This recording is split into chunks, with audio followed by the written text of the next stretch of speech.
Assalamualaikum warahmatullahi wabarakatuh. Syukur alhamdulillah kita bisa berjumpa lagi di channel Aris Panji. Sholawat serta salam selalu terhadap junjungan kita Nabi besar Muhammad sallallahu alaihi wasallam. Allahumma sholli ala Sayyidina Muhammad wa ala ali Sayyidina Muhammad. Harapan dan doa saya semoga saudaraku semuanya selalu diberikan kesehatan dan dilapangkan rezekinya dan diampuni dosa-dosanya. Allahumma amin ya robbal alamin. Sahabat beriman yang dirahmati Allah subhanahu wa ta'ala. Dalam tradisi Islam, Bani Tamim adalah sebuah nama yang mungkin belum begitu dikenal oleh banyak orang. Namun, mereka memiliki peran penting dalam eskatologi, atau studi mengenai masa depan dan kiamat dalam Islam. Pemahaman mengenai Bani Tamim, didasarkan pada sejumlah hadis yang dikemukakan oleh Nabi Muhammad SAW. Salah satu hadis yang menjadi pijakan utama dalam memahami peran Bani Tamim, adalah yang diriwayatkan oleh Ibnu Majah dan At-Tabarani yang menyatakan, akan ada orang-orang yang keluar dari sebelah timur, lalu mereka mempersiapkan segala urusan untuk Al-Mahdi, yakni pemerintahannya. Hadis ini menandakan, bahwa Bani Tamim adalah kelompok orang yang akan mempersiapkan segala sesuatu untuk kedatangan Al-Mahdi, pemimpin yang diharapkan dalam Islam. Dalam hadis lain yang diriwayatkan oleh Tabarani dalam kitab Al-Hawilil Fatawa, oleh Imam Sayuti, Rasulullah bersabda, jika kamu melihat yang demikian itu, maka wajib kamu mencari putra dari Bani Tamim, dari keturunan Abu Bakar. Dia datang dari sebelah timur, dan dia adalah pemegang panji-panji Al-Mahdi. Hadis ini menunjukkan, bahwa Bani Tamim akan memiliki peran khusus sebagai pemegang panji-panji Al-Mahdi. Namun, siapakah sebenarnya Bani Tamim? Bagaimana keturunan Abu Bakar diidentifikasi dalam hadis-hadis tersebut? Apakah mereka memiliki ciri-ciri fisik atau karakteristik khusus? Semua pertanyaan ini akan diuraikan lebih lanjut dalam video ini teman yang dirahmat Allah subhanahu wa ta'ala untuk memahami secara lebih mendalam peran dan signifikansi Bani Tamim di dalam Islam. Identifikasi Bani Tamim dalam konteks sejarah dan studi tentang etnis, telah mengundang berbagai interpretasi di kalangan ulama Islam.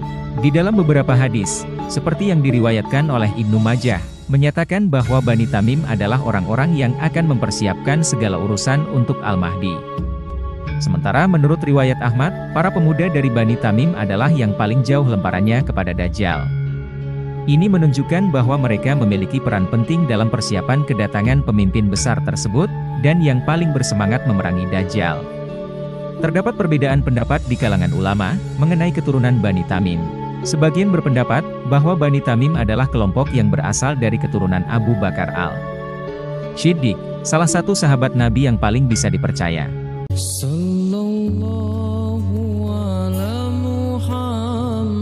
Namun pendapat lain menyatakan, bahwa mereka bukan keturunan dari Abu Bakar, tetapi keturunan Ahlul Bait, yaitu keluarga Nabi Muhammad sendiri.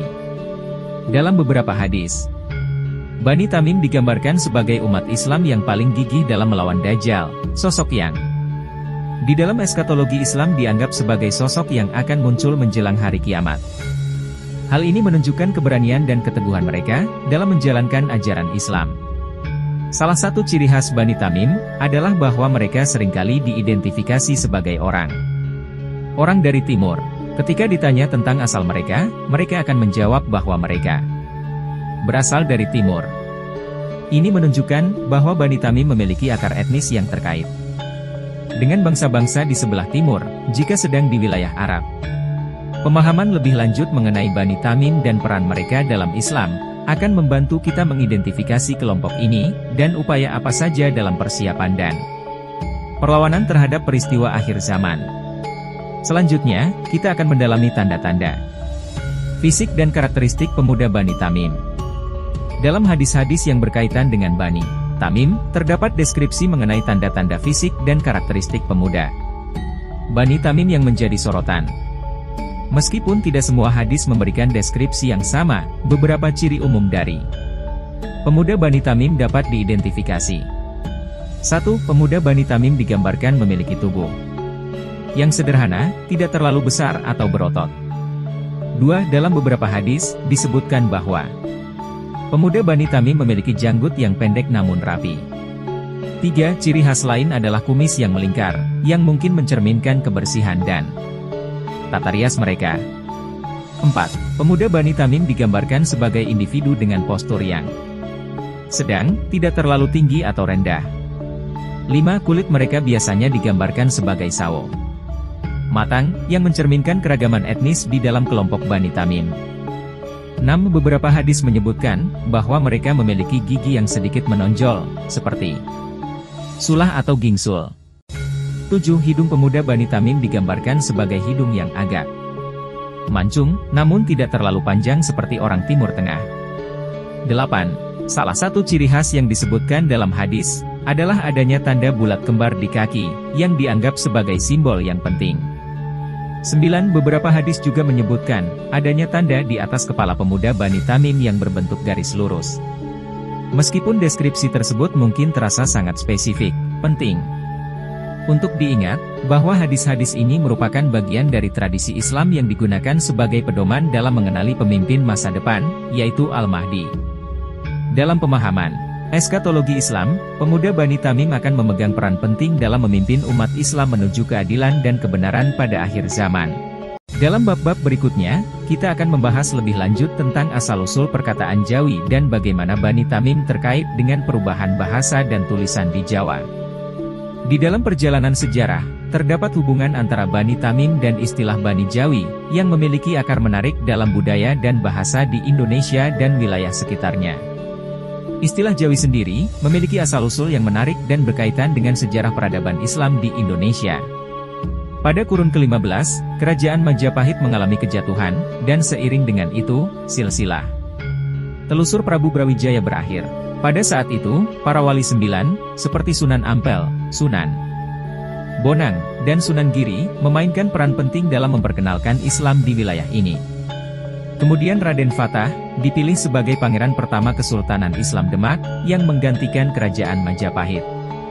Ia memerintahkan para ulama di Semarang, Jawa Tengah, untuk menggantikan tulisan Jawa dengan tulisan Arab dan bahasa Arab. Inilah yang menarik teman-teman awal mula munculnya istilah huruf Jawi, yang merujuk kepada tulisan dan bahasa Arab, yang sudah bercampur dengan unsur Jawa. Para ulama Islam di tanah Jawa, yang melanjutkan tradisi penulisan dalam bahasa Arab, disebut sebagai ulama Jawi. Mereka adalah orang-orang yang memainkan peran penting dalam menjaga dan mengembangkan warisan intelektual Islam di wilayah ini.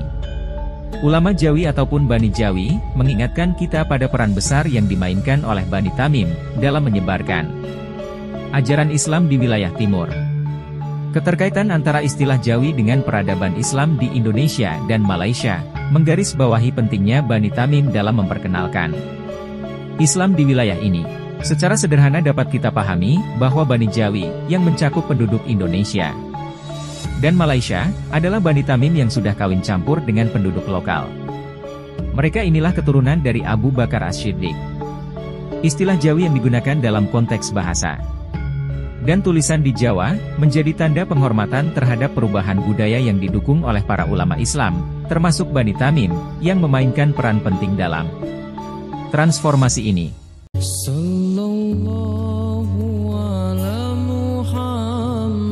Selanjutnya, kita akan menjelajahi lebih lanjut asal-usul Bani Tamim, dan bagaimana mereka mempengaruhi perkembangan Islam di wilayah ini. Salah satu aspek yang membingungkan tentang Bani Tamim adalah identifikasi keturunan mereka. Seperti yang disebutkan sebelumnya, sebagian ulama meyakini bahwa Bani Tamim adalah keturunan langsung dari Abu Bakar As-Siddiq.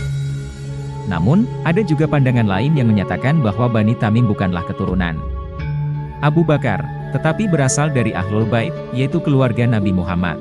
Walau begitu, mereka semua adalah orang yang mulia, yang akan membawa perubahan besar dalam revolusi Islam. Namun jika kita melihat lagi peranannya, sangat jelas bahwa Imam Mahdi berasal dari keturunan Nabi, dan Bani Tamim yang membantu, adalah keturunan dari Abu Bakar. Ini mengingatkan kita pada sejarah Islam, di mana Abu Bakar adalah pendamping yang klop dengan Nabi Muhammad dalam berdakwah. Ditambah lagi keterangan hadits, Nabi menjelaskan bahwa pemuda Bani Tamim itu memang bukan berkulit Arab, karena orang Arab biasanya berkulit merah atau putih kemerah-merahan. Selain dari asal-usul etnis dan keturunan, bahasa yang digunakan oleh pemuda Bani Tamim juga merupakan aspek penting yang mempengaruhi identitas mereka. Di dalam hadis-hadis yang mengaitkan Bani Tamim dengan Al-Mahdi, terdapat catatan tentang bahasa yang digunakan oleh mereka. Salah satu ciri khas dari pemuda Bani Tamim adalah bahwa sehari-harinya, mereka menggunakan bahasa Ajam, atau bahasa non-Arab, yaitu bahasa lokal tempat mereka tinggal. Namun, mereka juga mampu bertutur dalam bahasa Arab dengan baik dan fasih. Ini mencerminkan kedalaman pemahaman mereka terhadap ajaran Islam, sekaligus menjunjung tinggi budaya lokal yang memiliki nilai luhur.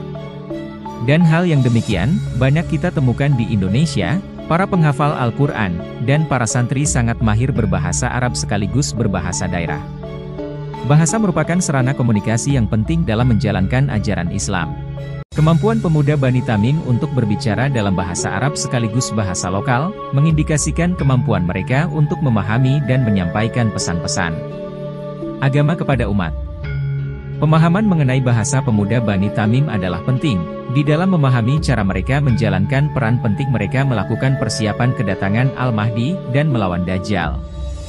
Berdasarkan semua pemaparan ini, kita dapat menarik kesimpulan yang menarik tentang Bani Tamim, dan hubungannya dengan orang-orang Nusantara di Indonesia. Meskipun mungkin belum banyak yang mengenal Bani Tamim secara luas, kita dapat menemukan banyak kesamaan antara karakteristik mereka, dengan orang-orang di Nusantara. Karakteristik fisik yang dijelaskan di dalam hadis-hadis, seperti tubuh yang sederhana, kulit sawo, matang, dan bahasa Arab dan lokal yang fasih, mirip dengan ciri-ciri fisik dan budaya orang-orang Nusantara di Indonesia. Orang-orang Nusantara juga memiliki keberagaman etnis dan budaya, dan bahasa Arab sebagai bahasa agama, juga memiliki pengaruh yang kuat dalam masyarakat Islam di Indonesia. Terlebih ketika munculnya huruf Jawi, yang semakin menguatkan identitasnya sebagai Bani Tamim yang dimaksud di dalam hadis. Hal ini menunjukkan, bahwa dalam eskatologi Islam atau di era akhir zaman, orang-orang Indonesia dan Nusantara secara umum, memiliki peran penting di dalam persiapan kedatangan Al-Mahdi, dan mempertahankan ajaran Islam dan kemanusiaan. Kesimpulannya, literatur hadis dan karakteristik fisik Bani Tamim, memberikan bukti kuat tentang hubungan antara Bani Tamim dan orang-orang Nusantara. Ini mengingatkan kita, bahwa Islam adalah agama yang universal, dan peran penting di dalam akhir zaman, dapat dimainkan oleh orang-orang dari berbagai latar belakang etnis dan budaya. Semoga video ini bermanfaat untuk kita semua. Penting mengetahui sedikit kebenaran tentang keturunan. Lebih dan kurangnya mohon dimaafkan, yang benar datangnya dari Allah Subhanahu wa Ta'ala. Khilaf atau keliru itu datangnya dari saya pribadi sebagai manusia biasa. Sampai ketemu di kisah-kisah seru yang penuh makna selanjutnya. Saya akhiri. Wassalamualaikum warahmatullahi wabarakatuh.